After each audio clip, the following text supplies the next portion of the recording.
you wanna bet that I can get you back inside your head before the summer ends and spread a little love. Just for a little fun, I'll make you come back to me before the rise of every sun. Baby, it's meant to be, I know you got a man, but he don't understand. You're gonna be a heartbreaker, you're such a love taker. So just suck me in and you can toss me like a cigarette, 'cause I just wanna be a bad habit, yeah.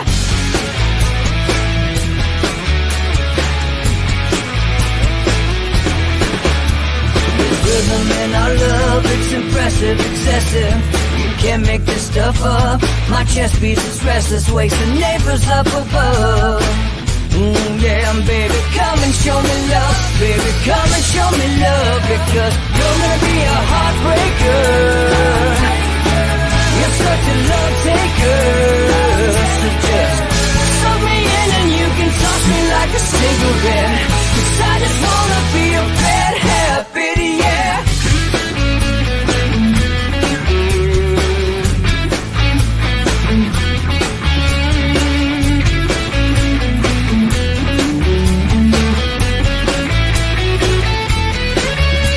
We can get on a plane and take a one-way ride, steal us away to find a place we can hide. It wouldn't take much to spear for a knife, so give into the need and leave it all behind. 'Cause I know that you know that I know that you want me. You told me, now show me, come blow me away. 'Cause I know that you know that I know that you want me. You told me, now show me, come blow me away. You're gonna be a heartbreaker,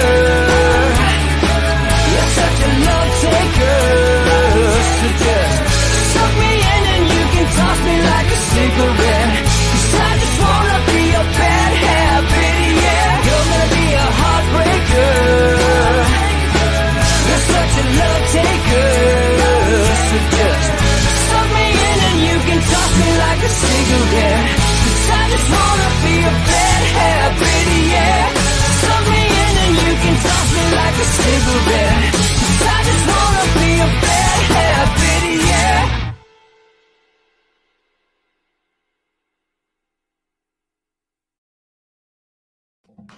Thanks for watching Inside the Numbers with the People's Pundit. Follow me on Twitter at Peoples_Pundit. Yeah, sorry for the lateness today. I had to do a tech check for an appearance later today on another show. If you guys didn't notice, didn't see the tweet from earlier, will be a little update for media appearances here.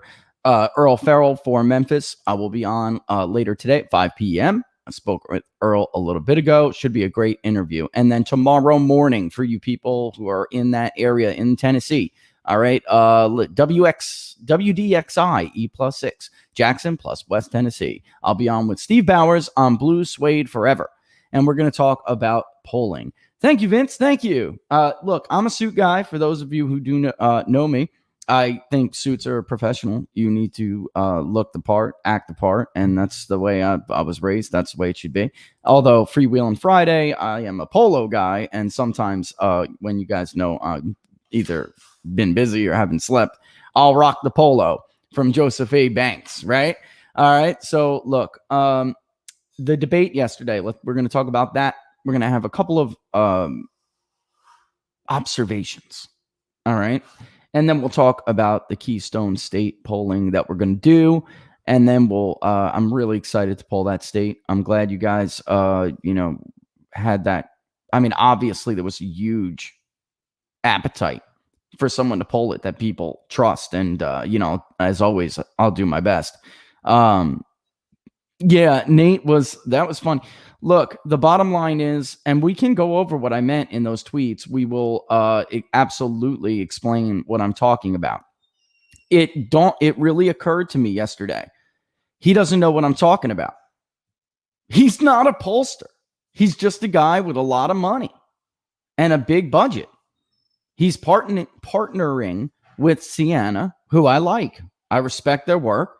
But the fact of the matter is, they haven't addressed issues that he was right in 2016 to go back, look at the autopsy, and see that a big part of not just their polling issues which they didn't work directly. I don't believe they worked with Siena like they did until 2018, but they caught on to education. It's something you guys know I've been stressing for a long time. Education was a big reason why they missed in 2016, but it wasn't the only reason. And Barnes, by the way, is right when he says that the biggest polling misses come when pollsters don't catch up on a class divide, when they don't notice, when the divide is bigger and they're not disproportionately missing certain groups of people and there's a large class divide, there will be a big polling miss. He's absolutely right. In 2018, Siena was okay, guys. Okay. Especially their congressional district polling. A lot of that was quite accurate. That's because in congressional districts, most of them are too damn small to have to worry about state level polling factors like region. He tweeted those maps out yesterday, bragging about them, thinking as if that's a good map. It's not. If that's where he polled, first of all, I'd be embarrassed to tweet a map out that looked like that in either Ohio or Pennsylvania. This is what I'm talking about when I say each polling method has benefits and it has drawbacks. Different people respond to different modes at different rates. You will not reach anybody, like Barnes and I were talking yesterday. He's right. You won't reach anybody in Greene County, Pennsylvania that's not like a school teacher or a librarian or some like online academic. That's it. You will not do it through live caller. They're not going to pick their cell phones up, and everybody in the industry knows it. Again, nothing I am saying and nothing I criticized him for yesterday, to which his response was pathetic. His response made me realize he doesn't know what he's doing. He doesn't know what he's talking about. The people with Siena should just defend their stuff because he really is clueless. This is why he was wrong in Florida in 2018 with his Gillum plus fives. And then the wise guy tried to show me a mid-September poll we did that was Gillum plus 4. Duh. We talked about that before. That was not our final Florida polling. And in fact, let me bring up something. In fact, folks, I went back and looked at my emails with Jerry Willis, and we specifically talked about Nate, specifically in 2018. And I told her that it could be anywhere from DeSantis plus 1 to Gillum by 2 or 3, is what I was saying in the poll, depending on the electorate. And that the reason why is because DeSantis was losing independents, but he was not losing them. And stay with me because this matters. We're going to circle back to this. He was not losing them by the 20-point margin that Nate Cohen was claiming in his final 2018 gubernatorial poll, which was Gillum plus 5 and then upwards of Gillum plus 9 if the electorate was more beneficial to Democrats. By the way, his electorate projections were completely wrong. And I'm going to tell you why he got Gillum plus 20, 55-35 among independents. I'm going to tell you why. Right after I show you this email when it uploads to Jerry Willis at Fox Business. And what I was telling to Jerry Willis was, by the way, if and when New York Times live polls are wrong, it'll be because Nate Cohen didn't wait for precincts and districts and generally packed the Indy vote with education gentry liberals whose self-ID is independent. If the real Indy margin is in D plus 20 points, then that will be why.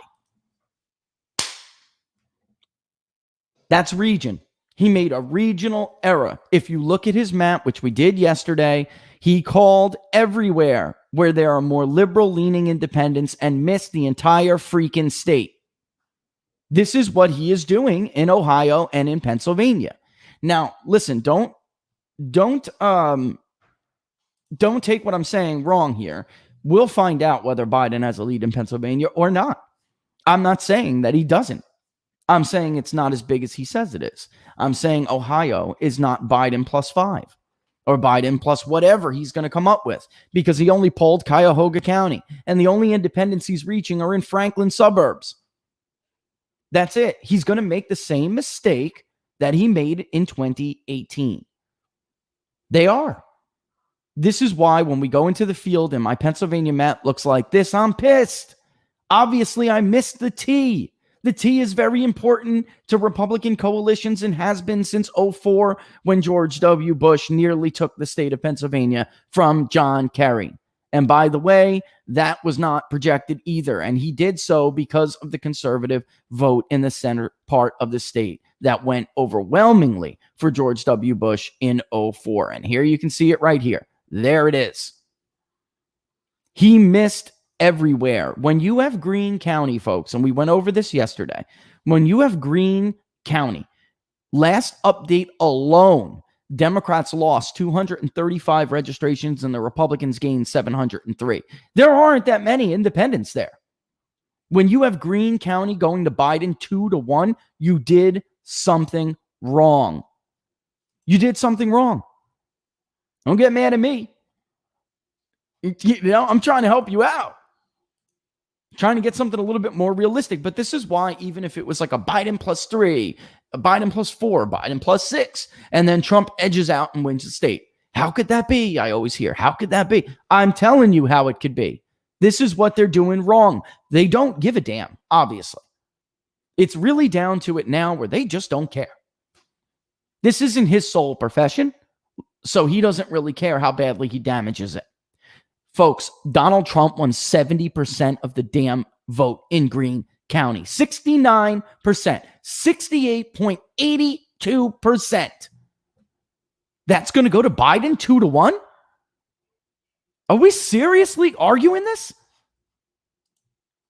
This is not a legitimate fight. Like, I would be legitimately embarrassed. Cambria County, talking with Barnes about it the other day. When he says one of his favorites. Number one Google trend, by the way, in the country over the past 7 days is switching party to Republican. More people are asking to switch party to Republicans than they are Democrats. It's in many places more than double. Anyway, we started talking about that.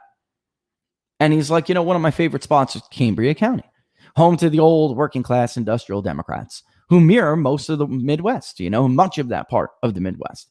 And in April, registered Democrats outnumbered registered Republicans by almost 20 points in Cambria County. Today, it is more registered Republican than Democrats. Just over a 20-point move. 20 points. Last update we talked about yesterday. I'm going to tell you, how did they do it? How did the Republicans do it? Democrats lost 540 registrations in Cambria County alone, that little last reporting period we discussed yesterday that ended on October 2nd.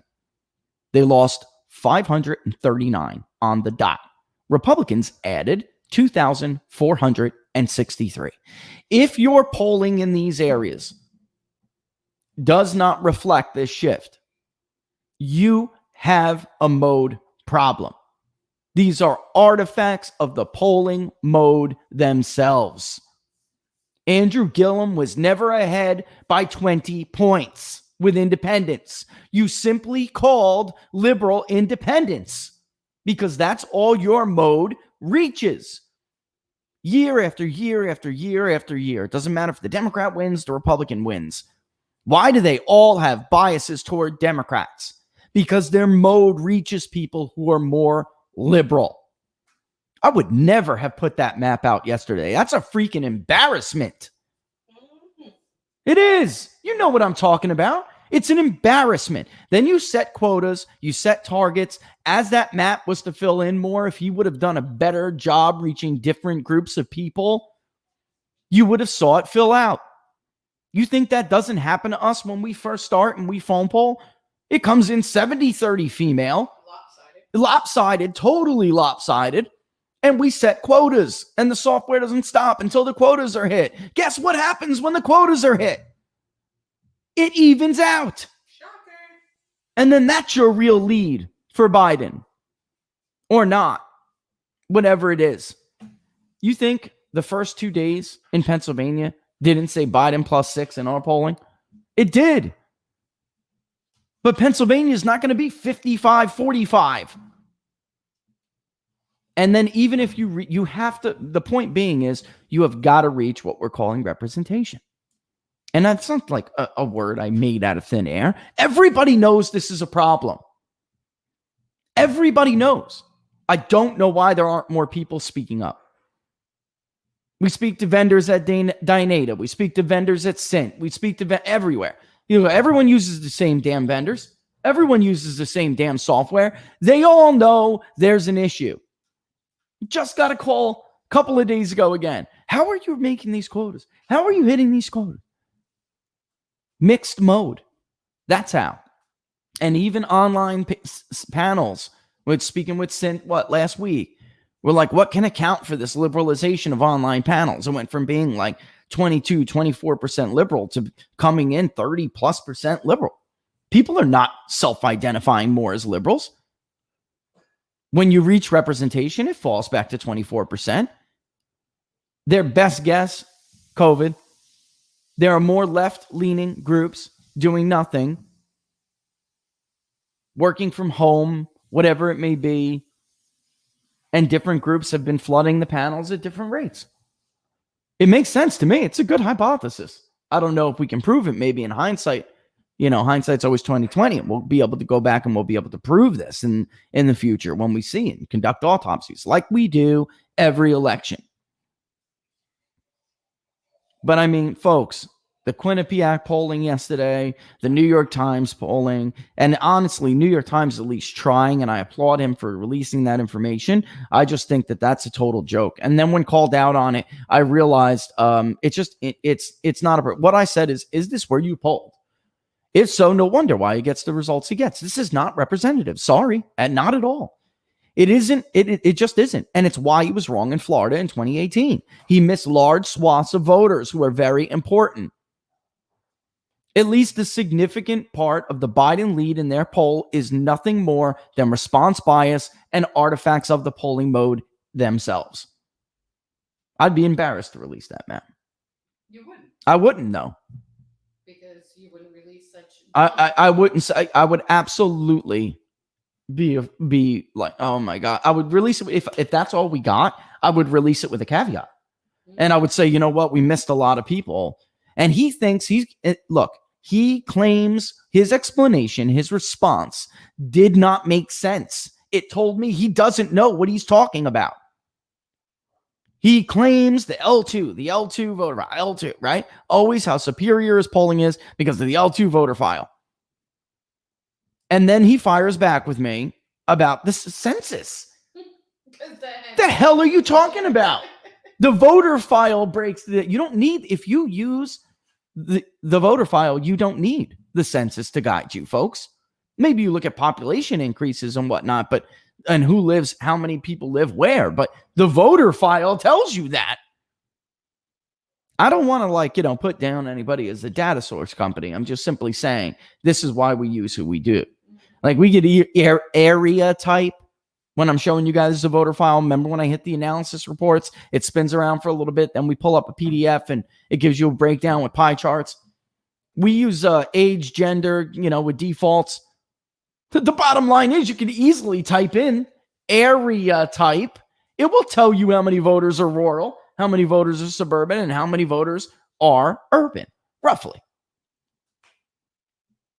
It has nothing to do with how many rural voters. It's where and who. Where and who.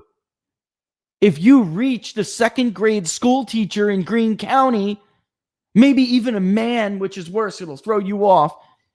That is not a working class male voter in Pennsylvania. Did you get the guy who welds in Allegheny?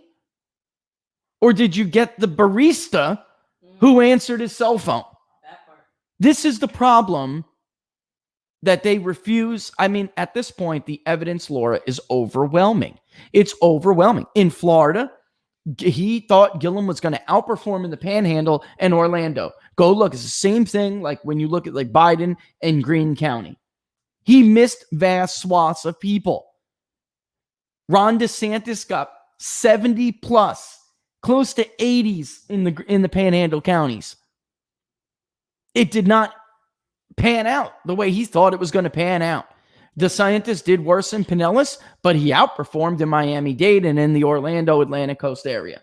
He did better among his Hispanics than anyone thought he was going to do. He did better among black voters than anyone thought he was going to do. Why? Because and independents. And why? Because which independents did you call? Where are they and who are they? It's just not as simple as he pretends it is. And then to fire back with census data, I mean, he doesn't know what I'm talking about. And the idea of like rural versus not like I had to actually say, do you know what I mean when I say artifacts of the mode? He doesn't. Well, it's evident. It's clear he has no idea what I'm talking about. Basic terminology in the polling industry. He has no clue. To your viewers. They know that there are artifacts with each mode, meaning they're creations of, and it could be in a scientific method too, for instance. And there are always your mode of collecting data. We're talking about polling. So the mode could be online. It could be phone polling. What kind of phone polling? Live? Or do they have an anonymous interactive voice response option? Is it to the cell phone or is it to the landline? And by the way, online, did you text them or did you email them? Right? There are different ways to gather data. And each of those methods create artifacts. They come with artifacts. What do I mean? In 2016, if you only collected online, it was too conservative, right? It was too conservative, and we would have to do things to intentionally reach liberals. By the way, how did I do it? Geo-targeting by Facebook. Thank you. Thanks, Facebook. The same way they find certain people with ads to show ads to. Back then, Facebook let you do a lot of stuff they no longer let you do now. But I could clearly see this was too pro-Trump. It was too conservative. It was too rural. I have to use targeting methods to reach liberals. And we did. Now, those panels don't look anything like they did in 2016. And that has happened over the last really 6 to 8 months. They've gotten much more liberal. And like I told you, everyone understands these issues. The bottom line is we talk, everyone talks to the same people. And I really wish they would just speak the hell up. These panel people, they know they got these problems. They're deciding and determining right now what drove them. And their best guess, like I just told you, is COVID. More people laying around doing nothing have more time in their hands. Okay? And then artifacts of phone polling. Simple. Response bias is an artifact of phone polling. Trump has a bad debate. Republicans don't pick up. Obama has a bad debate. Republicans don't pick up. Democrats don't pick up. That is what happened in 2012. Mitt Romney was never ahead of Barack Obama. Barack Obama only fell in the Pew poll the way he did because it was response bias. Simple. Those are artifacts of that collection mode. He had no idea what I was talking about. Nothing. No clue. The census stuff? It's ludicrous. And have you ever wondered why the margins in rural America, we spoke about this yesterday. Our own polling does it too. You ever wonder why the margins in rural America are never right? You ever wonder why they're 55-35 all the time? Republican, maybe 60-62. Look at his polling in Florida. Go back and look at it. We showed you the other day. The Panhandle. Gillum was going to outperform in the Panhandle. You ever wonder why that's never right? Because, and it comes in like 75-25. It's how you reach these voters. And even we are doing our level best to do so when it's hard. What we're not doing is pretending with this smug hubris that you should take everything that we find as gospel. We're doing our best. We're mixing the mode up. In Florida, we use every trick in the book to reach that many people. Every trick in the book. He's using live caller. That's it. Everyone knows, even with live caller, it's a little bit better to get millennial men, but we have long found that online is the best way to reach millennial men. If you IVR, you will never reach them. You'll be hard pressed to reach 18 to 29-year-olds since the laws now you cannot call a cell phone using interactive voice response, or really auto dialer technology. You cannot call a cell phone using it. Why? Because in most states, it falls under the robocall laws. It's really not robocalling. Robocalling is something different, but it falls under it because it uses the auto dialer. So you can't do it. What you can do is call them and give them the option.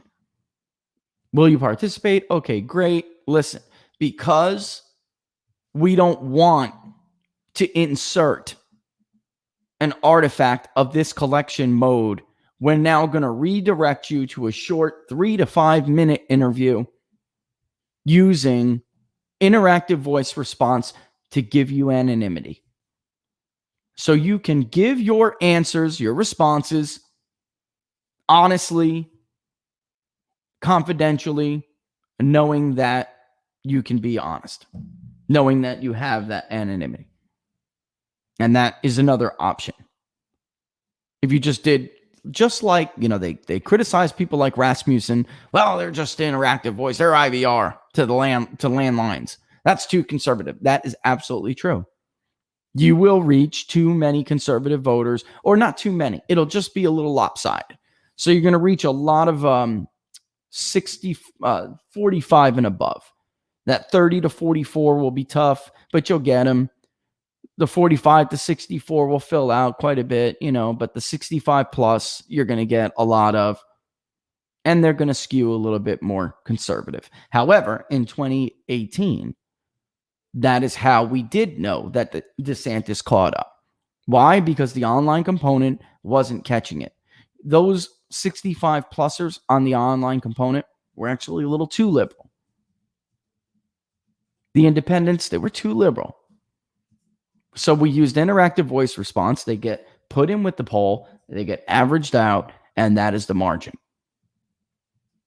You have to reach, it really isn't averaged out. It's more like distribution, because when you have this many men that are between this age, and though that ideology, we always ask the ideology question, it'll tell you whether or not you're reaching too many people that are conservative, too many liberals, so that's the way it goes. This idea, it's just crazy. It's just nuts. It's just nuts. And then to pretend like you didn't miss Florida. And that's not why you missed Florida. It's crazy to me, guys. Crazy. And we could go down the list. They had big state level problems. Fox News, they have a very similar methodology. And the only difference is they pretend that it's like a bipartisan poll. It is not. It's like getting an uber liberal progressive firm to partner with Mitt Romney. That's not bipartisan. That's liberal and less liberal. It's crazy.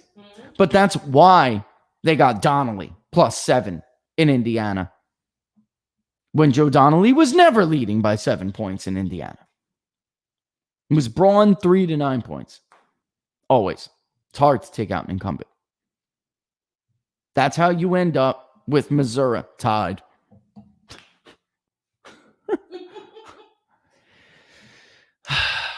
All right, so here we go. It is 11:30. We are going to talk about the debate a little bit. I just had to bring that up. And then we are going to talk about quite a few things in the debate. I wanted to talk about economic stuff too, but we're wind up. Stop doing that. We're going to wind up. Laura, she moves around a lot and moves the thing. You see it bouncing. I got 3 computers. She's got all this stuff. Outlets. I don't want to hear it. You got 1. I know. All right. That's how she handles me usually. So there we go. All right. There's nothing early. I'm not going to talk about any early Pennsylvania stuff. We didn't barely collect that much yesterday. I told you why. We will ramp it up tonight. We will miss people if we allow 1,000 responses to roll in over 2 days. Right? Mm-hmm. Last time in Pennsylvania, I showed you guys the map. We weren't filling quotas. We were just you know what happens after a while? We call them duplicates. So if I'm not getting Lackawanna or Luzerne, I'm not getting you can't make, what do you make? 10 calls to Greene County? You think that, and then it'll talk and cite it like it's population. Every subgroup has to have a legitimate sample to understand voting behavior. Every sample. You can't make 10 calls in Greene County and think with one data collection mode that skews one way badly, which produces artifacts that benefit one side significantly, and claim that it's going to be representative. Honestly, that's elementary. Mm-hmm. This is basic elementary stuff. That's why when I said that, I'm like, I guess I'll just proceed, assuming you don't know what the hell I'm talking about. I swear, I walked away yesterday from that little Twitter exchange from like, my viewers have more of an understanding of how polling should be conducted than somebody who, the Slimer, claims to be an A+ pollster.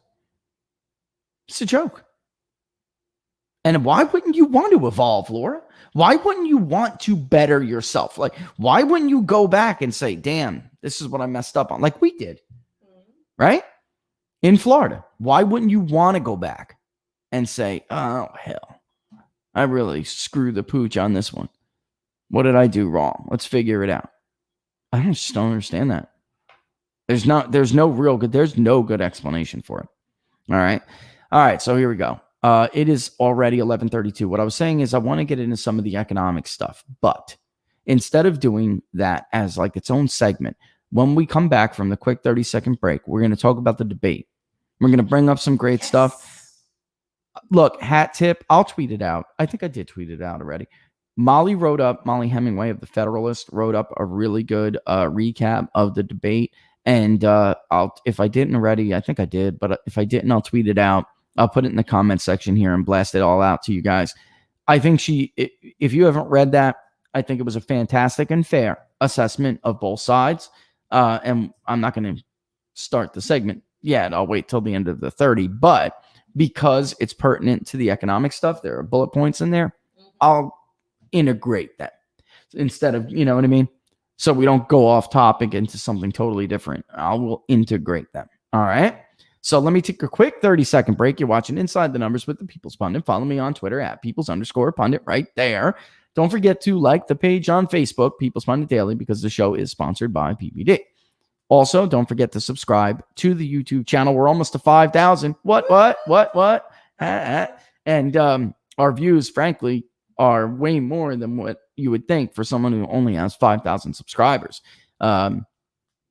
YouTube's never going to let us monetize. It's just not going to happen, right?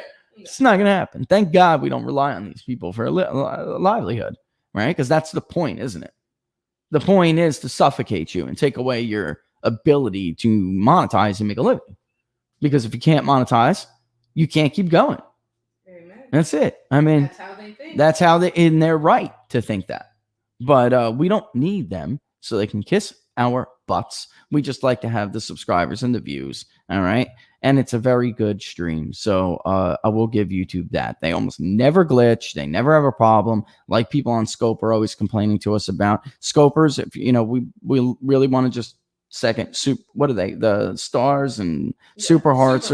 You guys have given us quite a few super hearts. We have a long way to go before being a super producer or whatever it's called, super broadcaster.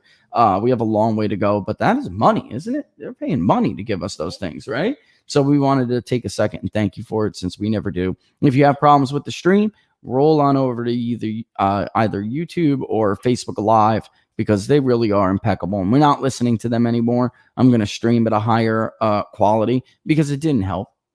They still take us down. Mm-hmm. They still block it out, making this broadcast is no longer available. So we're just going to keep, you guys have been anyway, moving over to YouTube. So, I mean, really, out of the people who are watching right now, probably 80-something% are watching on YouTube. And then, so we're happy with that. All right. Thank you, Louise, for the super heart. And thank you, Louise, for the super heart, Laura says. All right. She just did it. All right. So we'll be back in 30 seconds and we'll talk about Mike Pence versus Kamala Harris.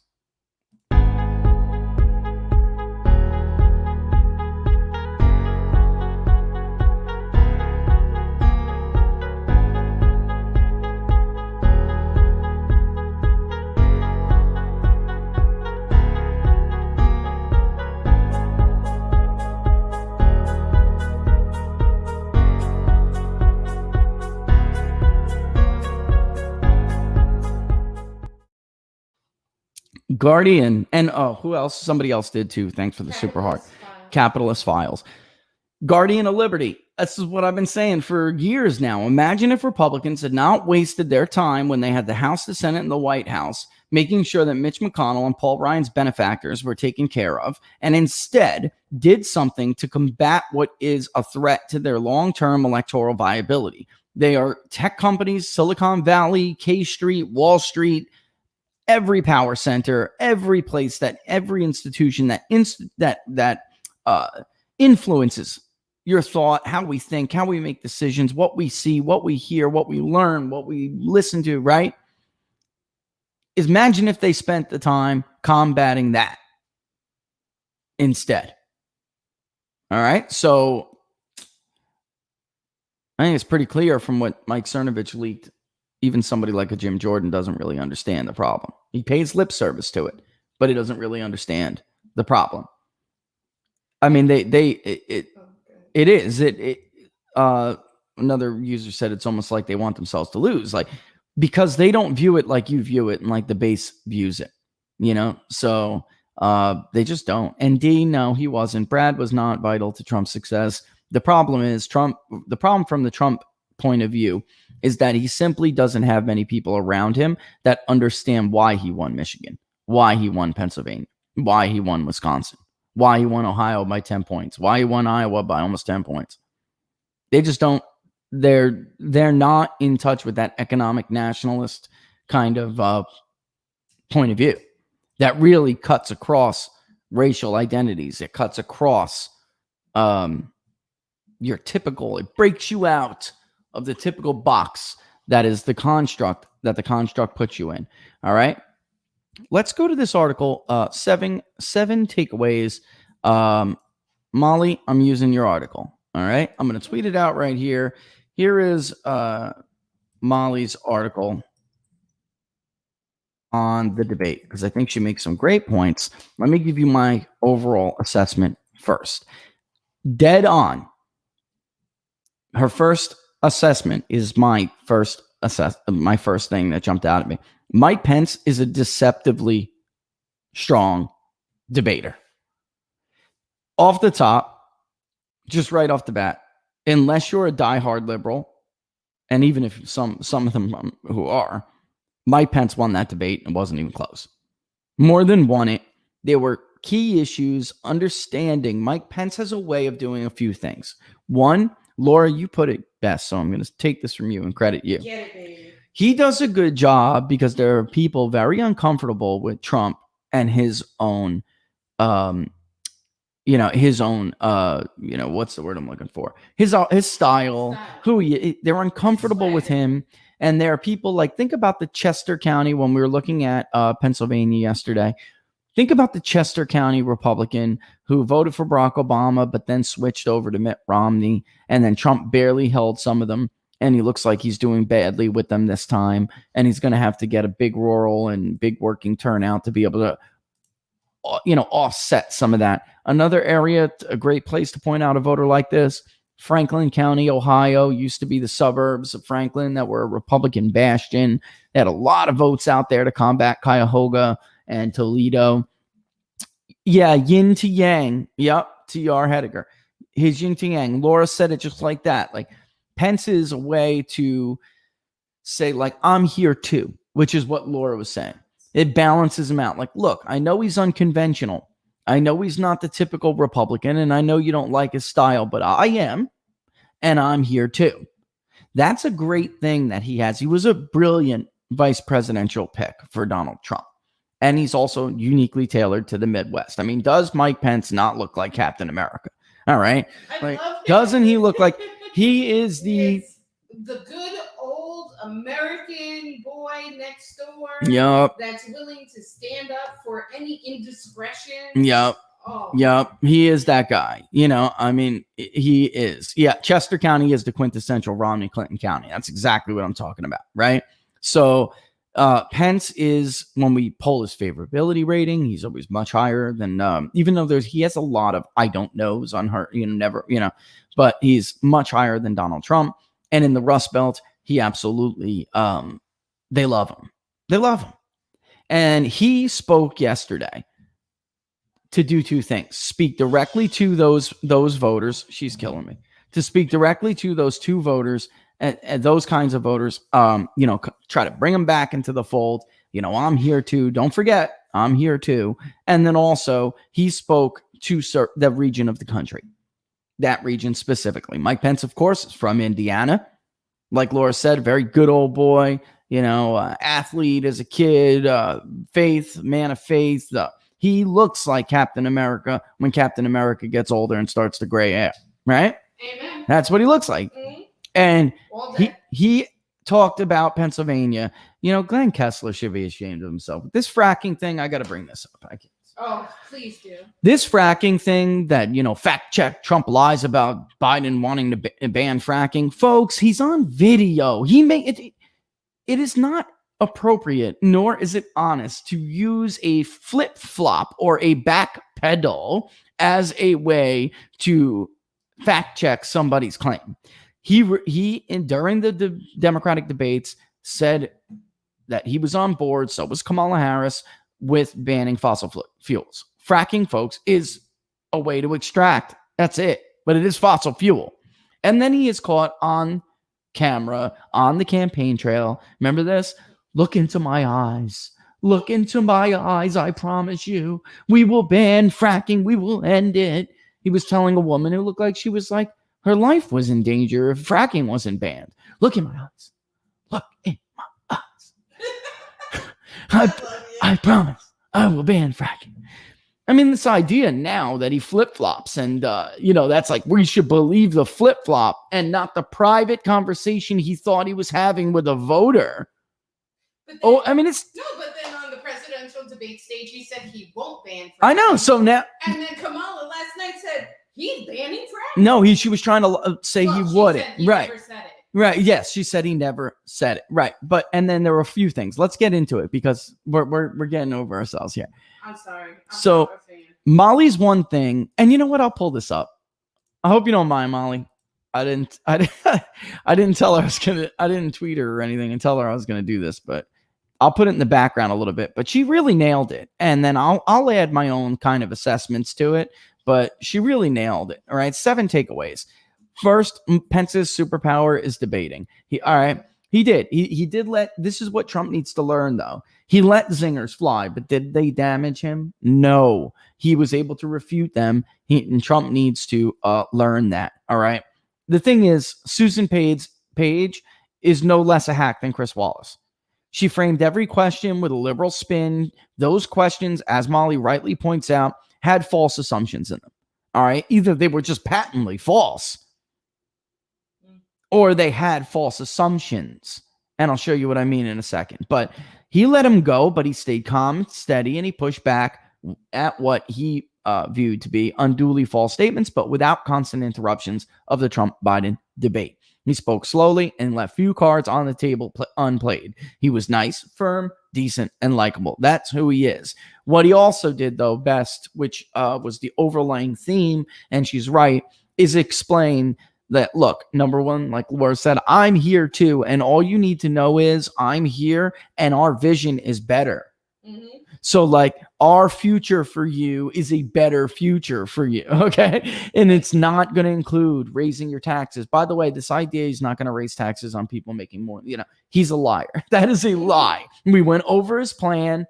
Yeah, they've tweaked it since, but the plan that the Trump tax cuts, cut taxes not for 1%, which he said that is a talking point and a lie. They cut taxes for 85% of Americans, raised taxes on less than 5%, and they were wealthy. Mm-hmm. That 1% didn't like the Trump tax cuts. They did not get a break. And then the rest were unaffected. 85% of Americans in this country, tax-paying Americans, got a tax. Actually, that's 85% of all got a tax cut. And by Pence's math was correct that the average working family got $2,400 or something like that, right? Anyway, Harris did what she did during the 2020 Democratic primary. Laura and I just watched her poll numbers plummet. So if you guys remember, there was a time, because the media really wanted, and I told you this, and I was right, Kamala Harris. That is who they wanted. They didn't want Joe Biden. They sure as hell didn't want Bernie Sanders. And now this is their way of getting Kamala Harris, because she couldn't make it on her own. Even actually wasn't even on her own. She got every advantage in the world. Favorable press, a bump. We showed you, if you guys remember the article on People's Pundit Daily, her total Twitter account was like completely fake. And she got all of every what they were doing was, when she got favorable media coverage during her announcement, she would take the fake followers out. And as new people followed her that were real people, she was like swapping them. That's why she only inched a little higher on her following count. The rest was fake. The only two accounts that had real followers, like significant followers that were real, were Bernie Sanders and Donald Trump. They are the only ones with real people and real excitement that serves as their presence on social media. The rest of them, we showed it. I mean, it was very clear. They got favorable coverage, and then they would start swapping out the fakies, and then their numbers would barely move. Kamala Harris she got the best coverage, but she's unlikable. Nobody likes her unless they don't see her. Her favorability is actually start right. Her favorite, unless you're Barack Obama, Laura said. Oh my God. You guys will eventually find out what we're talking about. I mean, I'm sure you can put it together. You're big boys and girls. All right. You're big boys and girls. So her favorability was actually rising recently, but I suspect strongly that performance last night will damage her favorability badly. And because Laura and I, we didn't poll everywhere, but in Florida, we watched her completely plummet during the 2020 primary after these debates. It wasn't just when Gabbard just put a stake in her. Tulsi Gabbard she killed her. She killed herself first. It was already going down. Like the sunlight was already burning the skin. And then Gabbard just came along with the cross and the stake and hammered it in. But she was already burning. All right. And it started by calling her now running mate at the top of the ticket a racist. Democrats didn't like it. Florida Democrats, they didn't like it. Well, especially those older white Democratic voters that Biden is, on paper, you would think he could do better with them. They didn't like it. They thought it was a cheap shot. They thought it was dirty. That girl is me did not go over well. The hell media, we're watching media pundits like, that was such a powerful moment. It was powerfully negative. People saw right through it. They viewed her to be fake, dishonest, and unfit. And she collapsed in Florida. I will never forget this one woman. Do you remember? You know what I'm talking about. Oh, man. We polled this woman. And she is a Biden supporter. All right. She hates Trump, of course, liberal woman in Florida. So no surprise there. Worked for the VA. All right. And was a medical professional, like a mental, something like medical, I think mental health, some mental health counselor or something. And she keeps us on the line. She's talking about how much she hates Kamala. Our faces are ugly. She's off-putting. She looks mean. She's nasty. She just looks like a fake, right? And this was right a little bit after she did what she did to Joe Biden. And then, but she liked Bernie Sanders and liked Elizabeth Warren, but did not think they could be elected. So she was voting for Biden. She said if Kamala Harris was nominated, she probably just would not vote. All right. So that's how badly Kamala's antics went over with the Democratic electorate in 2020. And she plummeted. You would think the debate coach would have told her tonight with Pence, do not do this. But she didn't. She absolutely, she can't help herself. Her nasty demeanor. She can't. And this is very well true. It's true that she got off to a strong start with the COVID response. But she was when every time she was pressed for details, because Susan Page didn't really do it, barely. Mike Pence did it with his responses. They were brilliant. And when she did, Molly's absolutely right. She went specifically. Susan Page asked her specifically, what would you do? And it was a non-answer. There was no answer about what they would do differently than what the Trump administration has done. That is because Joe Biden's coronavirus response has been straight plagiarized from the Donald Trump playbook he already did. And by the way, Pence hit him on that, and that was really knows something about plagiarism. That was, that was cringeworthy. But when she struggled right in the beginning, it looked like she was going to come off strong, but she struggled when she was pressed for that answer. And then she just never did regain her footing, which I totally agree. That is the way that went down. All right. There were times when Bolt declined to answer, but obviously Trump was very clearly conscientious over the fact that he was playing to a Midwest audience, and he was ripping her on the packing the court, the fracking. It was bad, and the taxes. There are several straight false things that she said. I tweeted this yesterday with Abraham Lincoln. It was just, first of all, the context was wrong. It was in the middle of a civil war. There were things going on. It was very different, but in truth, he did submit. And he did submit his nominee. I mean, that was not true, what she said about Abraham Lincoln. She again repeated the Charlottesville hoax, which her running mate says is the justification for his presidency. Unlike Donald Trump, Mike Pence eviscerated that.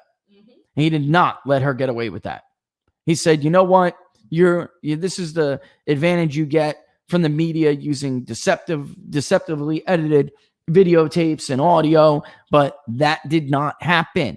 That is a lie. The president condemned all white supremacist groups that day. And we've gone over the transcript. If you still think that's true, then you want to believe it. You just tell yourself lies. And unless you really don't know, and then you could go to People's Pundit Daily, you could type in Charlottesville, it will pop right up. Media lies to paint Trump as a racist. And there are multiple things from the jump, from them coming down the escalator.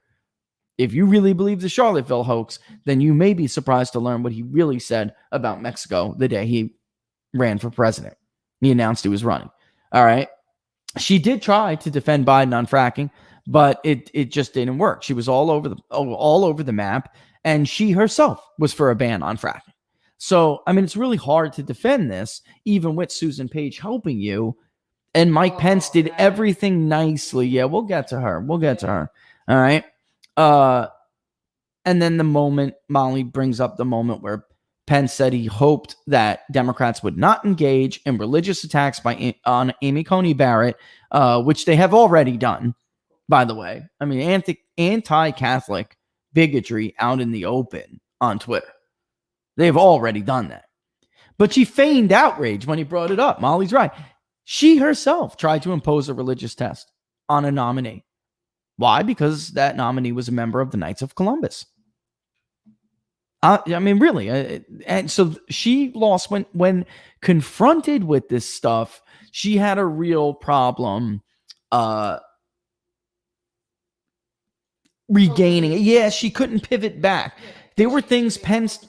A good answer. Yeah, there were things Pence didn't want to answer too, Laura, and didn't have great answers on, but he slyly pivoted. I mean, it was really, she had a very difficult time trying to do that, and then every time she did, she told another lie, which Pence would then correct, and it was just like, oh my God, this woman's the Joe Biden heartbeat from the presidency, And then which she outwardly said, "Don't lecture me." Yeah, I know, that was the mansplaining. Yeah, that was an attempt. That's what, look, folks, I'm trying to be objective here, but we all know that's what liberals do when they know they're losing. They go to they retreat to the liberal dogmas. That's what they do. Like something. Bigot, sexist, Yeah, they'll run into the bigot, racist. sexist, racist shield. Mhm. Right. And they know they're losing when that happens. And Molly even points out in this article, that's how you know she lost really bad.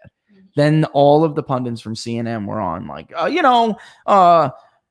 debates vice presidents don't matter and debates don't matter.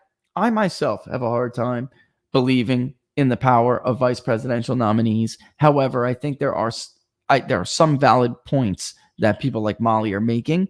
I just tend, I look at the data, Laura, and maybe LBJ helped. The strongest case is LBJ helping JFK in Texas, but I've gone over that, and you guys can read that too on People's Pundit Daily. We go over it. Typically, it is true, though, when maybe this time will be different. I think in 2016, it may be a valid argument that Mike Pence did help Donald Trump cross the presidential bar in places in the Rust Belt. And also to hold some of those Romney-like Republicans that would never vote for him. Pence was all over in Wisconsin and Pennsylvania. And so they really did strategically place him in areas where Republicans were losing support because of Trump.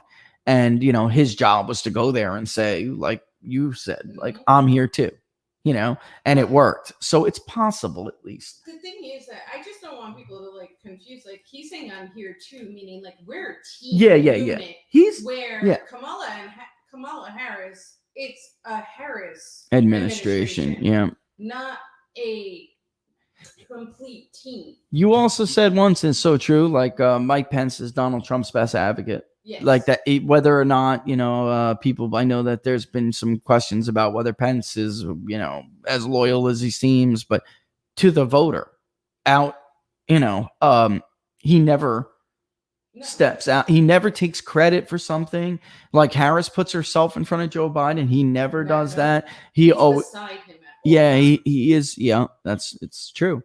And in this election cycle, when the age and mental acuity of the candidate at the top of the ticket is such a big deal. And I know the media has been trying to pretend like it's not, but it is. And Trump had made a strategic error here. He did. He should have been running against Kamala Harris, not Joe Biden. He should just dismiss Joe Biden as a non-thought, as what he himself claimed himself to be, a transition candidate. All right. He is not going to be president for long, folks, if he wins. It will be Kamala Harris. They wanted her. They will install her. Joe Biden is not going to make it through 4 years. At 77 years old, he'll surpass Donald Trump at 74 as the oldest to be sworn in for a term. And I think there's no comparison when we compare the energy and the mental acuity of Donald Trump to Joe Biden. There's no comparison, folks. None. And while we are going on with Molly's thing here, I want to bring up when I say that he made a strategic error, there is a lot of undecided voters in Florida who are here. It's going to load up now and I'll show you. It's probably going to be split over the screen because I didn't tailor it. We didn't really have time. But in Florida, we found 7% of voters who were undecided. I don't know what took me so long to look up this question. Somebody said it, I think, and asked me on Twitter, like a follower asked me on Twitter.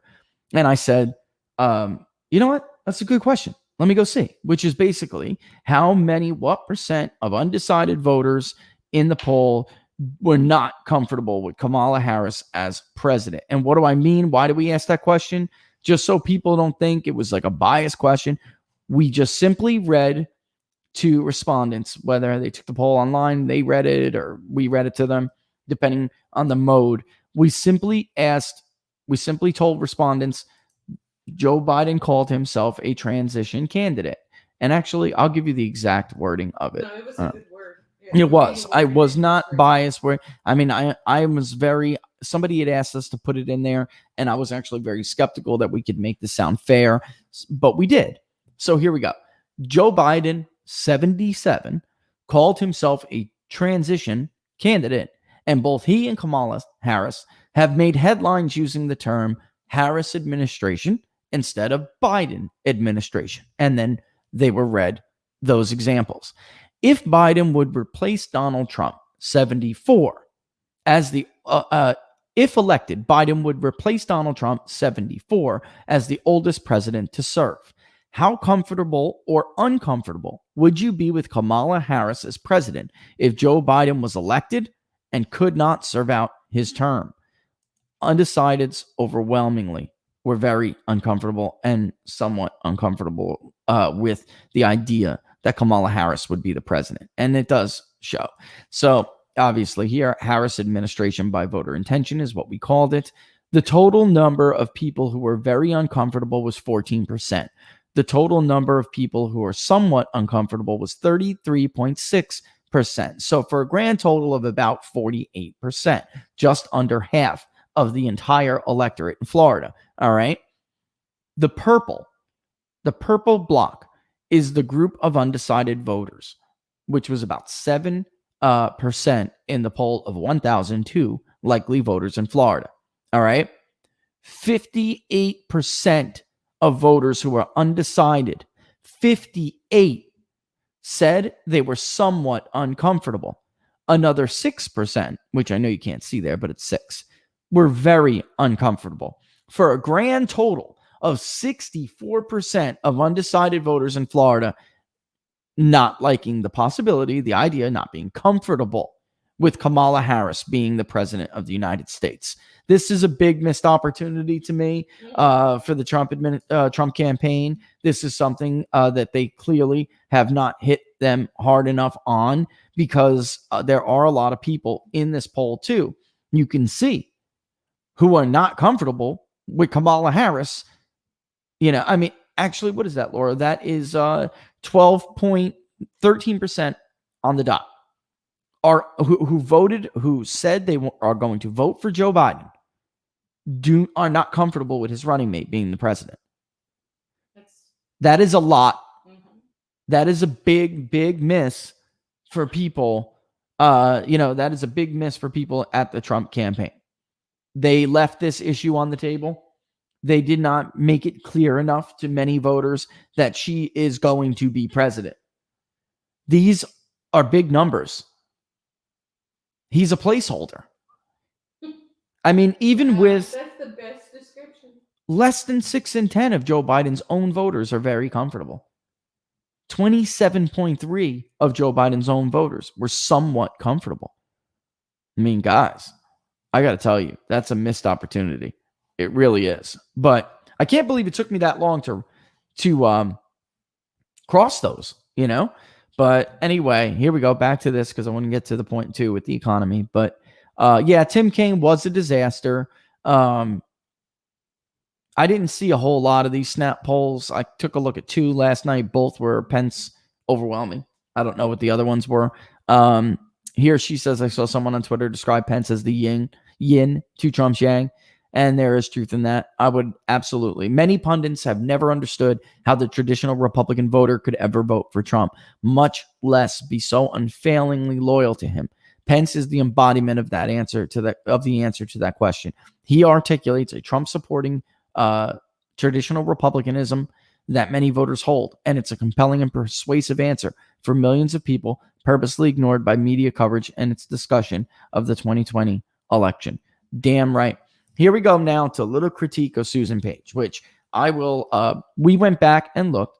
Harris, it says Rick Klein of ABC News said that Pence spoke for 35 minutes relative to Harris's 38.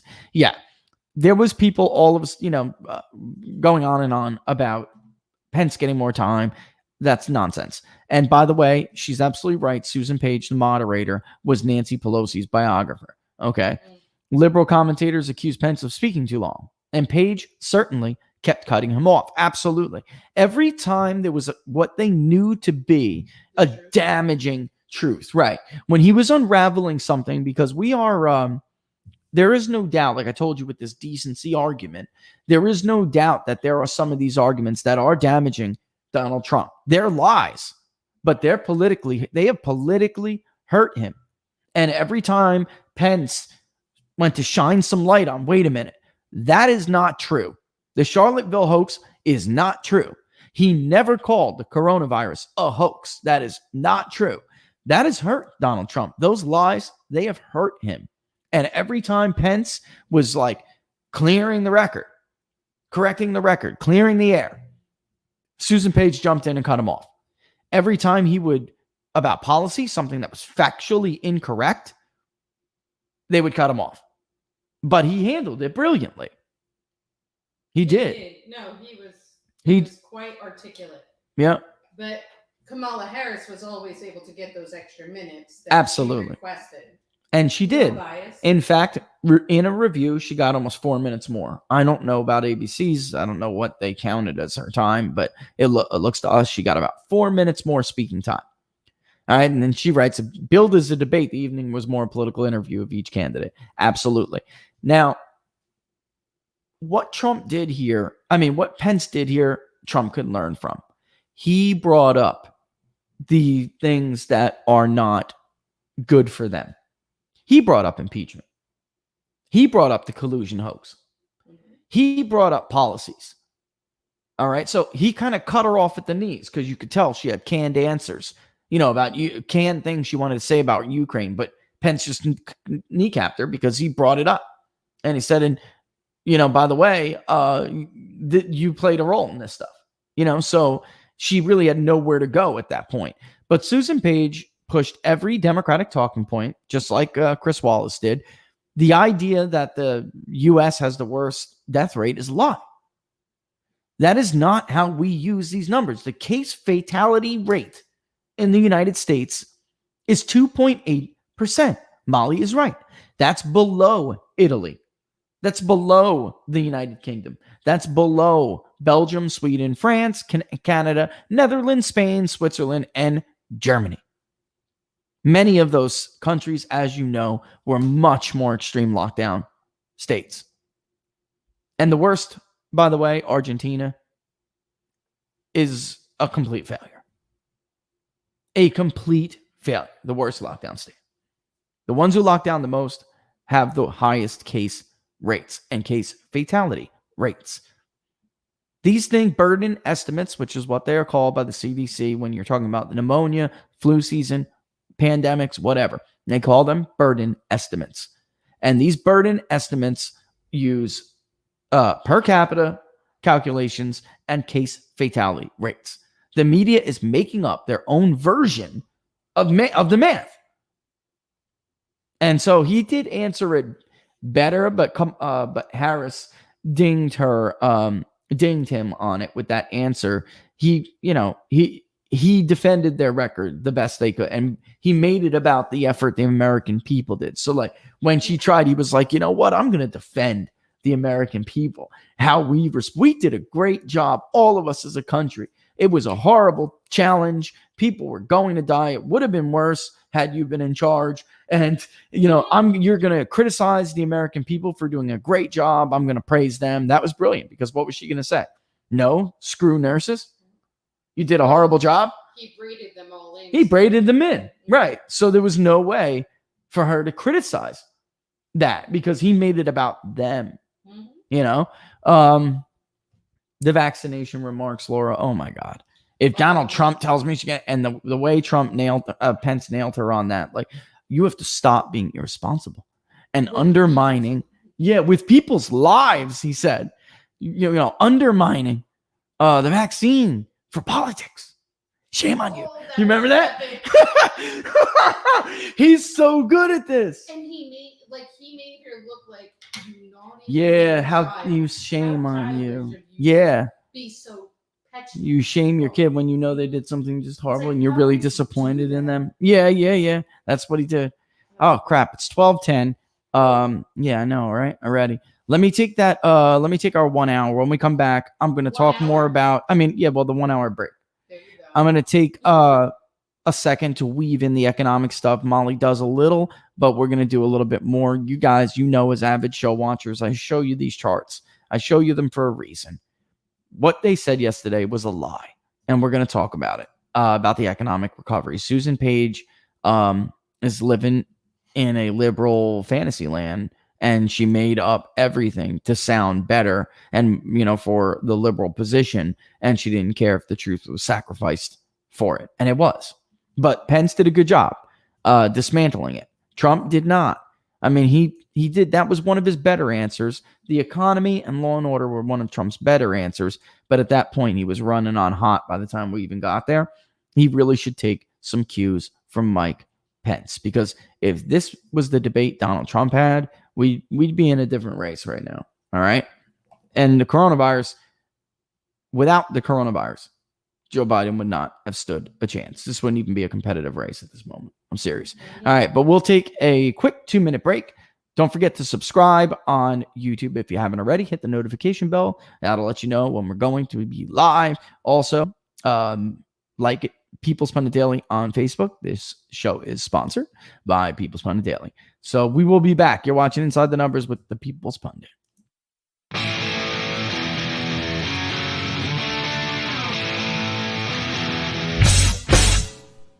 How much you wanna bet that I can get you back inside your head before the summer ends and spread a little love.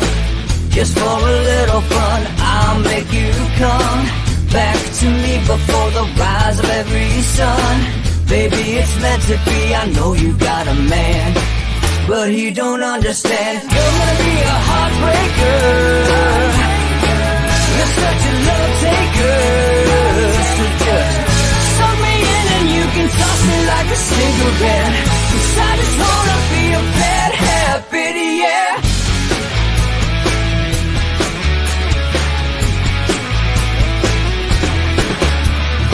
Rhythm in our love, it's impressive, excessive. You can't make this stuff up. My chest beats, it's restless, wakes the neighbors up above. Yeah, baby, come and show me love. Baby, come and show me love. Because you're gonna be a heartbreaker. You're such a love taker. So just suck me in and you can toss me like a cigarette. 'Cause I just wanna be a bad habit, yeah.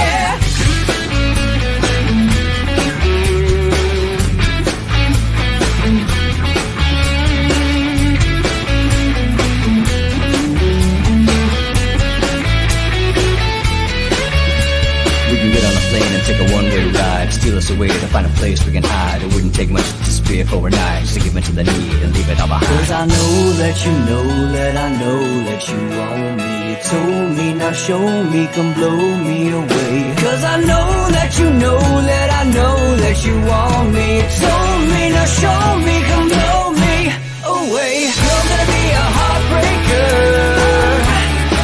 You're such a love taker. So just suck me in and you can toss me like a cigarette. 'Cause I just wanna be a bad habit, yeah. You're gonna be a heartbreaker. You're such a love taker. So just suck me in and you can toss me like a cigarette. 'Cause I just wanna be a bad habit, yeah. Suck me in and you can toss me like a cigarette. 'Cause I just wanna be a bad habit, yeah.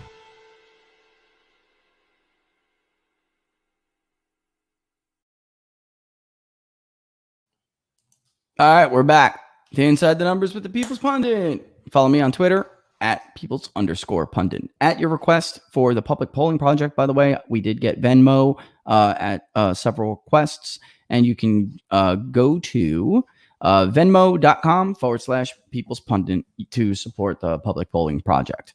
All right, back to the debate here. A couple of things of note. All right, so one of the problems, and Molly's right, with these debates anyway, is that clearly they come from a certain point of view. And I think it's a little bit more, it's more than just like bias. It does a disservice because the entire point is supposed to, if you go to the Commission on Presidential Debates, the Trump campaign was right on that conference call, by the way, that these are liberals. Even the one guy who's supposed to be a Republican hates Trump. I mean, they have on the record contributions against his enemies, on the record statements about him. And the bottom line is they're doing a disservice and they're going against their own mission statement with this stuff, right? So to use the words they use, to phrase questions they phrase, for instance, on the economy, Vice President Pence, your administration has been predicting a rapid and robust recovery, but the latest economic report suggests that's not happening. What is she talking about? What is she talking about? The Atlanta Fed model is at 35% right now. The consensus forecast is over 32.5 or something now for third quarter GDP growth. That would be the largest by far ever. Yeah, we had the biggest decline ever, but in the fourth quarter, if it expands by anything, then we'd be looking at best or at worst, a flat year after falling for one quarter at an annualized rate by 32% or 31.7. It's actually on the third and final estimate. It was revised down. So it didn't collapse as much as everyone thought it was going to. All right. So, I mean, I just find this like crazy how she phrased this. You guys are show watchers. You know from watching this show that from manufacturing to housing, we have economic indicators that are now exceeding pre-pandemic levels. Regional Fed indexes for manufacturing activity are now at 2018 levels. We now have construction spending, new residential construction, new home sales. Housing market is, forget about it. It's on fire. That was, as I call, the fourth cylinder that was not firing during the Trump boom at its potential. And now it is. New home sales are at the highest in like, I don't even know. You got to go back to, it's before the Great Recession. So I don't know what the hell she's talking about. And saying that she wrote that they wrote on the coattails of Barack Obama. Oh, yeah, the coattails of Barack Obama is ludicrous because these indicators are pre-Barack Obama indicators, levels. So, I mean, that's crazy. Manufacturing doubled the forecast last month, 66,000 jobs. It recouped 20% of its losses in the first month of recovery alone. Construction recouped half in the first month alone. Under Biden and Obama, manufacturing was on life support and mining was negative. Under Trump in 2018, it was the highest number of manufacturing jobs in this country since before the WTO and NAFTA. So the way she phrased that question was a disservice to people sitting at home. What I'm saying is they're betraying their own mission statement by being this biased. Do you believe that climate change poses an existential threat? Is this a joke? Would you want your home state to enact no restrictions on access to abortion? I mean, you got to be kidding me, right? Just today alone, as you know, the economic indicators that are struggling have been labor indicators. And if you look on People's Pundit Daily right now, on the front page, the featured stories about jobless claims this week. Insured unemployment fell significantly. Jobless claims fell slightly. Why? In my mind, they're disappointing. I'd like to see them a lot lower. But that's what you get with the stupid CARES Act provision. Now we're beyond this. Trump, extending them, reappropriating money the way he did and extending them.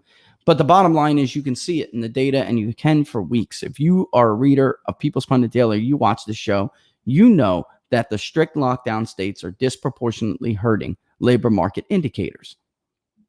It is an intentional sabotage of the economy.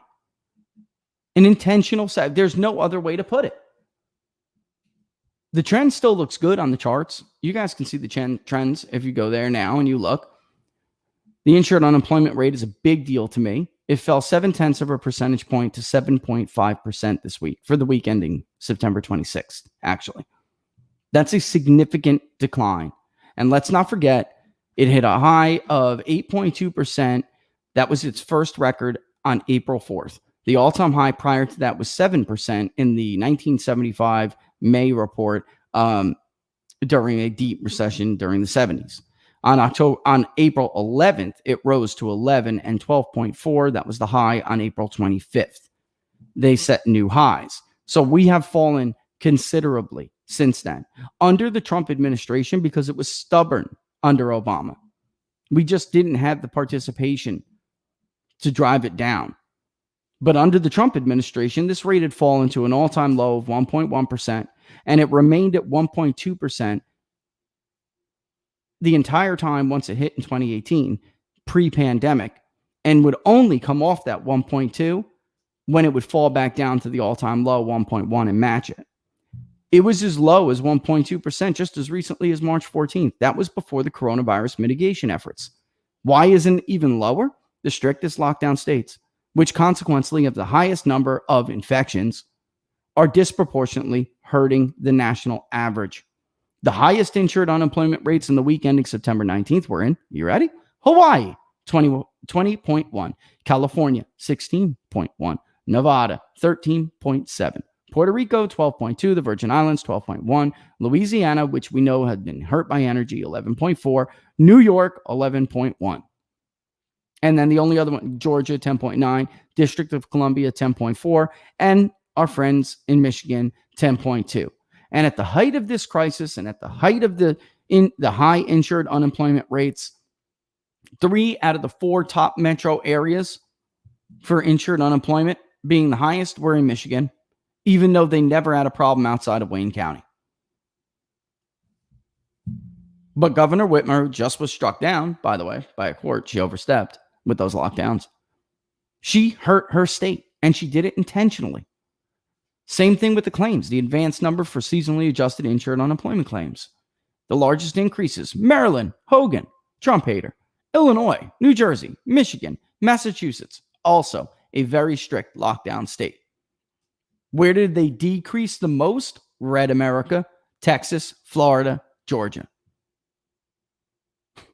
I mean, it's very clear that these were intentional efforts to sabotage the economy. And without them, because California, Illinois, New York, very high populations, folks. And without them, we would have much lower unemployment, much lower insured unemployment rates, much lower numbers of total claims for the week.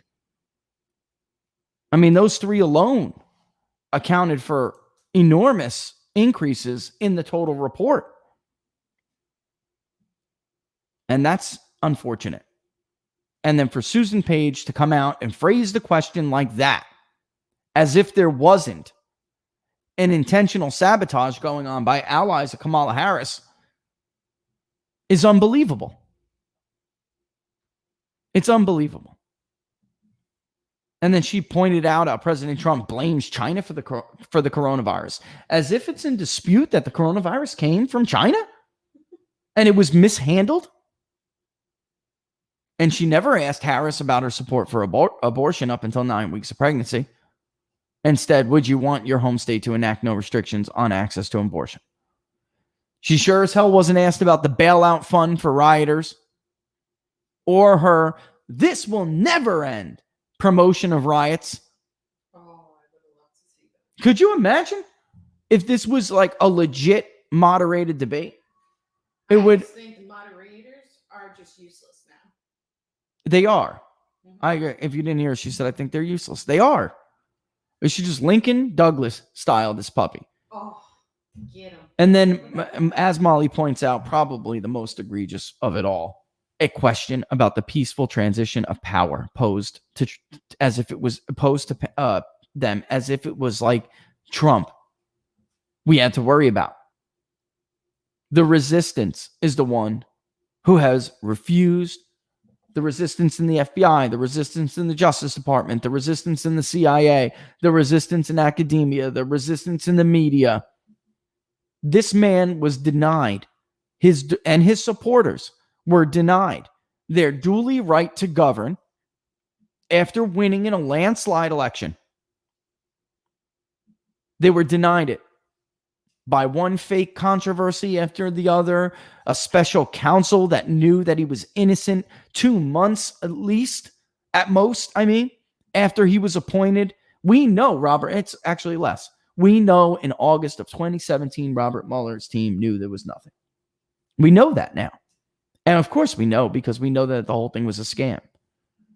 It was a complete scam. They set up getting a special counsel. It was a total con. We can't have half the country denied their duly right to govern when they win. And to paint this as like, Trump may not have a peaceful we heard this in 2016.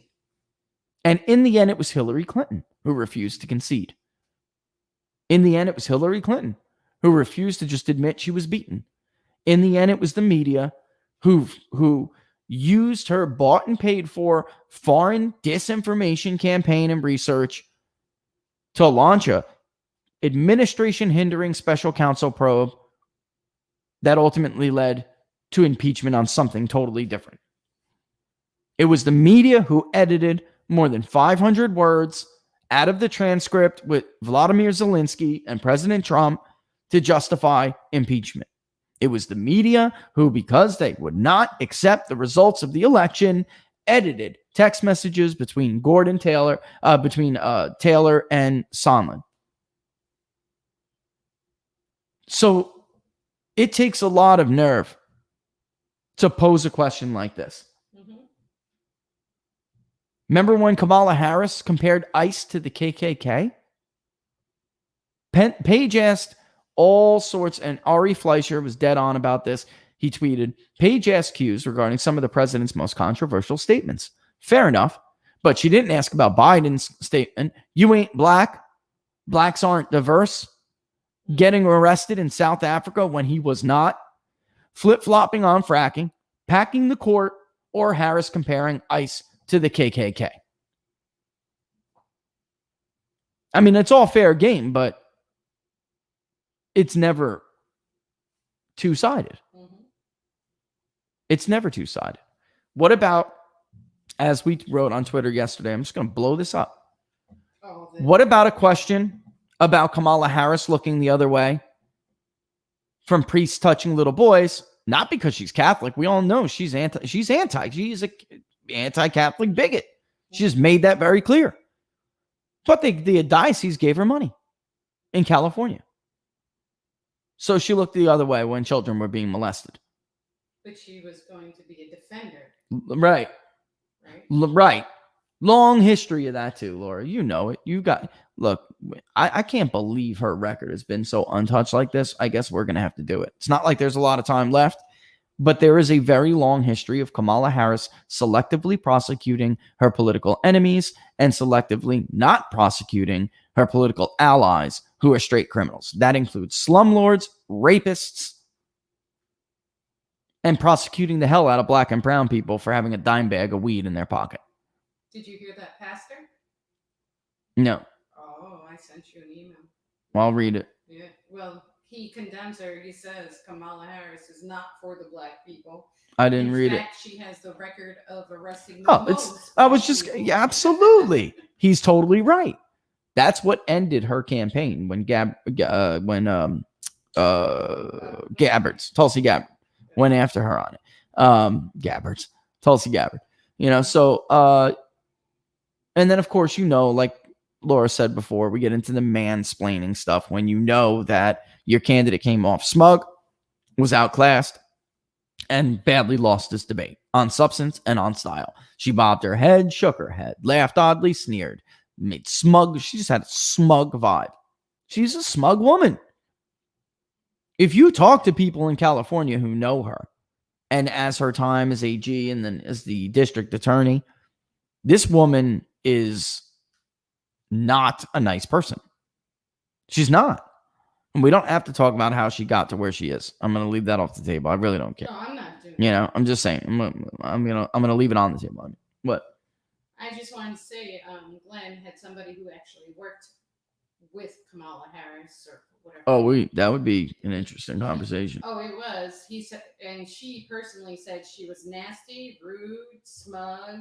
She was all of the above. That's generally it. And look, Planned Parenthood basically barged in her office when do you remember the undercover videos when selling baby body parts? And that is a First Amendment protection. She had his apartment turned upside down and raided. He's being prosecuted. He's been in the fight of his life for years over this. I mean, David Daleiden, I think his name is. But she did that because people who gave her money demanded action. And she obliged. And there's a very, very long history, folks. I'm telling you. Everything from slumlords to Planned Parenthood to the archdiocese of the church. Disgusting. I Disgusting. just don't like the mansplaining, though. Because if you want to play ball, you either are in the court or get out the court if you can't handle it. Yeah. When somebody dismantles you, you should not turn around and be like, oh, I'm a woman. How dare him talk I know. to me like that? I know. And meanwhile, he was the most cordial, respectful gentleman. Like when he took her down with grace and he's a better debater. He's just a better skilled debater. And it is not sexist to criticize a woman for being smug or lying or nasty. I mean, you know, remember in the 2016 debate, such a nasty woman when Trump did that. Do you remember that? I mean, that's look, you know, I mean, it's fair game. Do you or do you not want it to be treated, Equally. treated as an equal? Do you or do you not? Because I mean, the fact of the matter is, Donald Trump called Rand Paul all sorts of names about his physical appearance, and you know, I mean, so that's what true equality means. You know, I mean, there's things that a man really shouldn't say because it's just classless. But look, she's running to be president of the United States, not vice president. You heard me correct. I didn't make a gaffe. She is running to be president of the United States. She is a Joe Biden heartbeat away from the highest office in the land. You know what I think is going to happen. Joe's gonna wakey. But you know, I'm just telling you, it's a joke. That's what true equality is. And that is, like we said earlier, that's the default that they go to when they're in trouble and they lose. So, you know, if you're a Trump supporter, then you generally hope that this debate will have more of an impact than debates typically have, right? And if you are a liberal or a Biden supporter, then you are hoping that it does not, because that was very bad for Kamala Harris and the Biden campaign last night. I would just say again, though, that Donald Trump could learn a lot from Mike Pence on how to sometimes you got to not get in the way. Your ego cannot get in the way of what is best for you. How he handled the tax question was brilliant. The only thing he needed to throw on there was people like you and Joe Biden made it possible for him to take these. Donald Trump has paid tens of millions of dollars in taxes over the years. And because politicians like you crashed the real estate market, many developers like him were able to carry losses. And thanks to your loopholes that you carve out for your donors, we're able to take advantage of, that liability. Yeah. So that's it. And then speaking of taxes, you want to raise taxes on millions of Americans. I mean, that's it. And you pivot. Mike Pence did it. He just missed that, little dig at career politicians, although he had hit it pretty hard earlier in the debate where he was just like, this is about, and I think he did circle back to it in that question. I think, in fact, he did. And he circled back to Donald Trump has been a businessman. Joe Biden has been a politician. So, it's very different, So, and by the way, just to let you guys know, I'd really like this guy to go on the record. When the tax stuff was released, we asked somebody if they would look at it to see if there was like something that the New York Times did or put out. And, look at Trump's and look at Biden's. And generally, this is what the review found, that there was really not a whole lot given about this company that Biden claimed in his personal income. It's supposed to be him and his wife, owned by him and his wife. And there was like 12 million in income from this company that was not disclosed. And he said, and this is the deal with taxes, you really can't learn a lot from someone's tax filings. So all I can see in this tax filing is that I need the records to the rest of his stuff. Mm-hmm. I need the corporate filings from that business, because there is no explanation to where this money came from or what he did to get it. All right. And that is more of a red flag than anything on Trump's taxes. That people who are in the business Trump was, and first of all, the 1 year he said is a no-brainer, because he doesn't take a paycheck as president. So that's stupid. That was dumb. But just like anything else, he would need to see the taxes for the corporation itself. But that it's not a shock that he would see losses there carried forward because of what had happened in the housing market, right? Which had long-lasting reverberations. So, ironically, the only thing that he saw to be a red flag was that company, that one company. And he was like, it's just that there are allegations Joe Biden has been taking payments, from people, his family. He sets this up. That's probably where it's coming from. And that's why it's not itemized. And you just look at this corporation that's just like a nothing corporation. Where'd it come from? Right? Mm-hmm. All right. So there you have it. there you have it. All right. It is, I'm wondering how much time I really have left here, folks. I will get you the Venmo thing right now. I don't think I sent that out, did I? No, you Somebody asked for it. I'll throw it in the comments here. This is for the public polling project. I'm thinking, and I didn't put a picture in or anything, guys. I'll get a chance to do that. I mean, somebody literally said, "Can you get Venmo?" And I did. And then I put it. I'll put the profile up there and everything and put a picture up. I just didn't do it yet. But yeah, I think what we were talking about doing is if there is something left over from Pennsylvania, then we'll just shift that into Arizona, right? That's probably what we're going to do, because Arizona won second place, although, nothing was really too close. It was pretty overwhelming. It was Pennsylvania with 60%. But just to take a real quick look again, 550 responses. It was Pennsylvania 60.8, Arizona 25.2, New Hampshire 6.8, Florida tracking 4.1, and Maine 3.1. So it's not, let's shoot for Arizona, or maybe even we'll do another one and we'll say, should we just keep Pennsylvania? I don't know, because what I'm a little bit worried about, Laura, is that we're here polling in the beginning of October. And if we keep going from state to state to state, we're going to only have fresh collection in the very last state that we do. You know what I mean? I don't know. We'll talk about that as a family audience. Dylan, Florida tracking was that we had done Florida before, and that basically, in a nutshell, we should just keep tracking Florida. All right. And each state is different. So that's why I'm saying, like, New Hampshire is really, it's a small state. It's only a couple of grand, maybe, but something like Florida is expensive. Pennsylvania can be expensive. Yeah. The bigger the state, the more money. So that's how it goes. Michigan is smaller, actually, than Pennsylvania typically. Pennsylvania is one of the biggies. In the Rust Belt Battleground poll, Pennsylvania and Ohio were the two biggest states. All right. And that is because, let me see if I can pull it up real quick.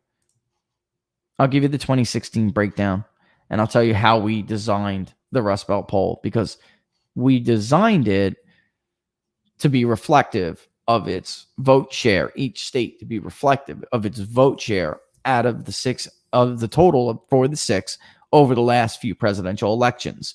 So Pennsylvania was 25.7, actually about 26. Let's round up. It was about 26%. Ohio, 23%. Michigan was 20%. Minnesota and Wisconsin are not that big. All right. They were about 12% each, 12.5 each. And Iowa 6, 7, depending. Iowa's a pretty, relatively cheap state to poll. But PA's big. How many votes cast on average? Over 6 million, 6.2 million, roughly. So, and Ohio, 5.5 million. Michigan, 4.8. So you can see, big difference. Very big difference. When is All right. PA posting their new registration? October 16th, I think. That's the new one. October 16th is the update. Let me double check. I think I may actually have it right in front of me. No, but it's like next week. It's coming next week, guys. I think at the end of next week, if I remember correctly. It's coming soon. It may be the 19th, which would put it, Monday or Tuesday of the next day. And then, yeah, we did also, to answer a great question that we did not answer yesterday. People were saying, are you going to ask them about how they vote? In fact, there is some absentee in-person early voting going on in Florida right now, which is crazy. I mean, in Pennsylvania right now, in some areas in Bucks County. So we're asking people, do you intend to vote? Of course, right? So we're discerning the likelihood of their vote. If they already voted, then they'll be asked about absentee in person early versus do you, if you're certain, do you plan on voting on election day? So, we'll check that out. We'll break it down. And I won't be surprised at all if Biden's like ahead there. I will say this too. I got this message from election official in Bucks. Let me get it real quick. And Twitter it was in a DM. But anyway, he was trying to explain to me why not to listen to some of the tea leaf reading in Pennsylvania with the early vote. This thing's taking forever. Twitter really is a pain. All right. Somebody walked around Erie County and did a count. This is why I love people do this stuff. They walk around Erie County and count the signs for me. All right. Is that what that was? Yeah. Let me see. I'm missing it, but I don't want to say it until I get it right. Did he text it to me? Was it texted? Maybe it was text message. But basically what he was basically trying to say is that there was some areas in his counties, right? In his county and all around Pennsylvania where you were automatically put on these sent ballots. So when they say ballot request, it's not really true, right? So it's not necessarily true that somebody did that to somebody actually went and requested the ballot. So I'll get that for you when I have it like perfect. I don't want to try to, repeat what somebody said if I don't have it right in front of me, because he is an election official. All right. Okay. So there we have it. It's 12:42. I think we pretty much ran through the thing here. For some reason, I can't click anything. It's crazy. I don't know what's going on, but Trump to host. Are you serious? Is that real? Donald Trump's going to host the Rush Limbaugh show, or is that a joke? Are they joking? Oh, wait, I didn't even see that. Is that a joke? Are you guys kidding with me? Well, Rush was out. He had Stein on, so I hope he's doing okay. yeah. The man has to. Everybody's saying yes, it's real. What the man has to endure is it's tomorrow. Oh man, I'm gonna listen to that. Rush starts at noon. I can't. How could you miss that? I want to see what he does. That'd be something else.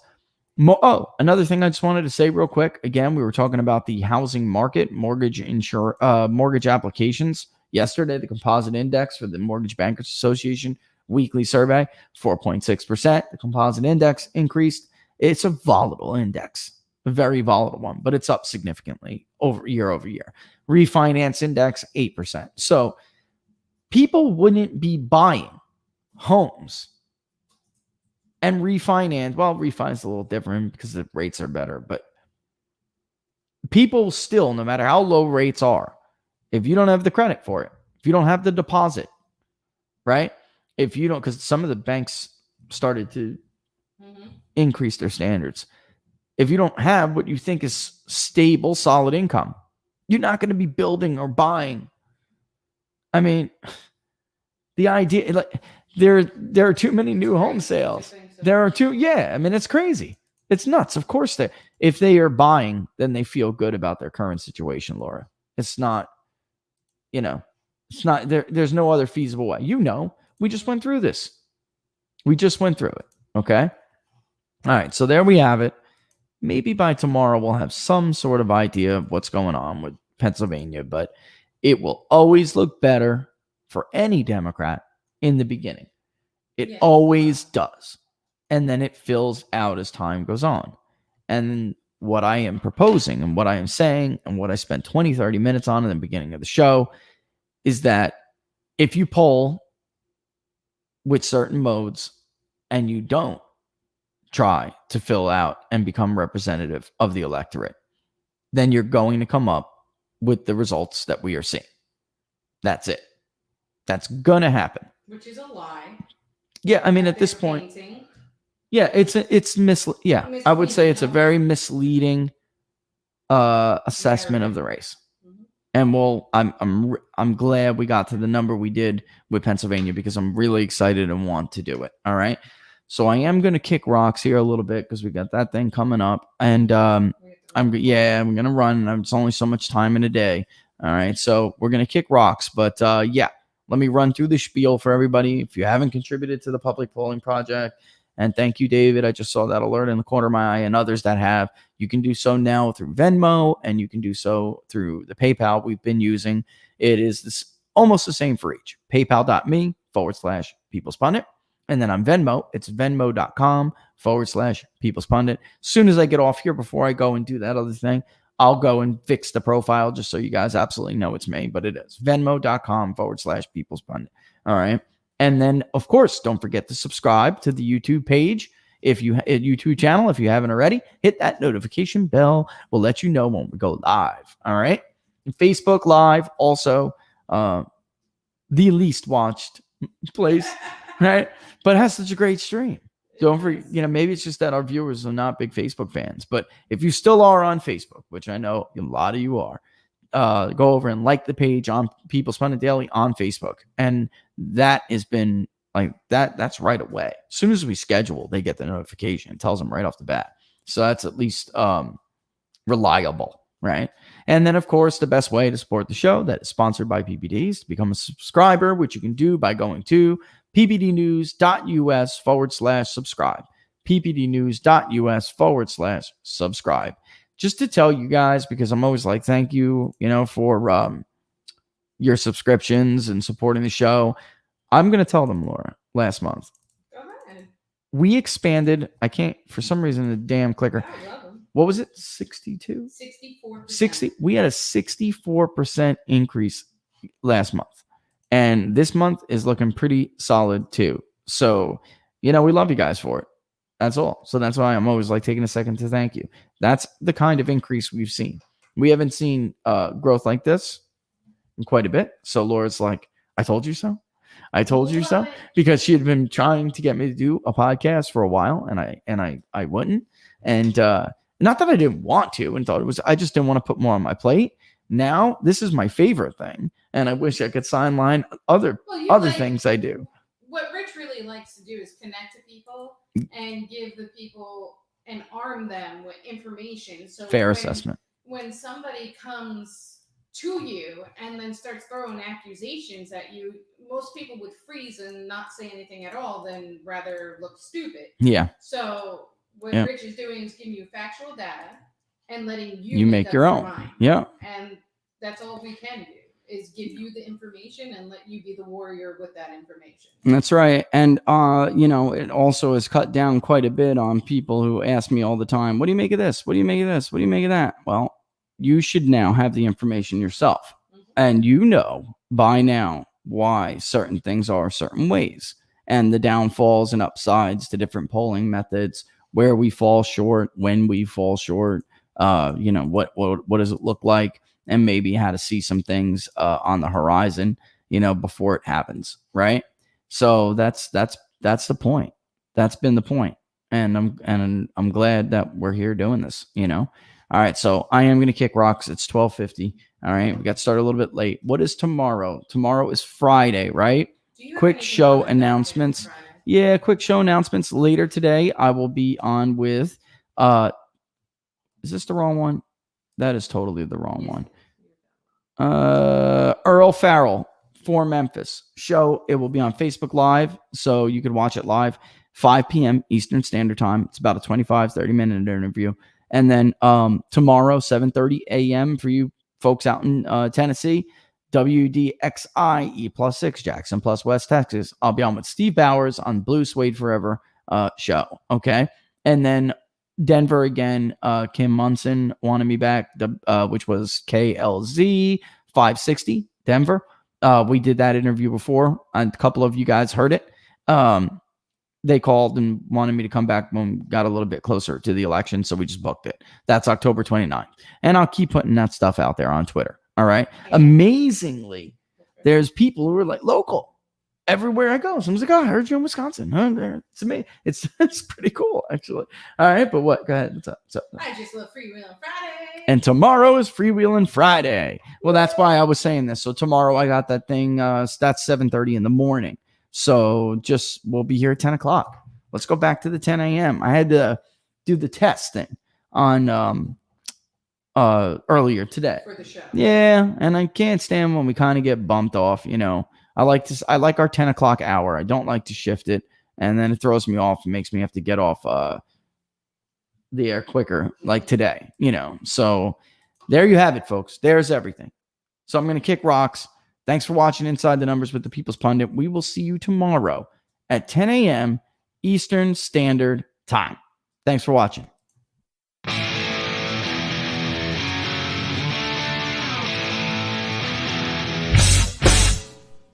How much you wanna bet that I can get you back inside your head before the summer ends and spread a little love. Just for a little fun, I'll make you come back to me before the rise of every sun. Baby, it's meant to be. I know you got a man, but he don't understand. You're gonna be a heartbreaker. You're such a love taker. So just suck me in and you can toss me like a cigarette. 'Cause I just wanna be a bad habit, yeah.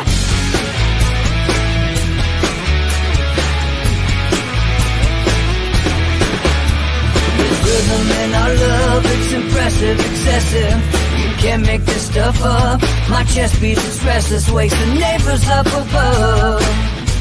Yeah, baby, come and show me love. Baby, come and show me love. Because you're gonna be a heartbreaker. You're such a love taker. So just suck me in and you can toss me like a cigarette. 'Cause I just wanna be a bad habit, yeah.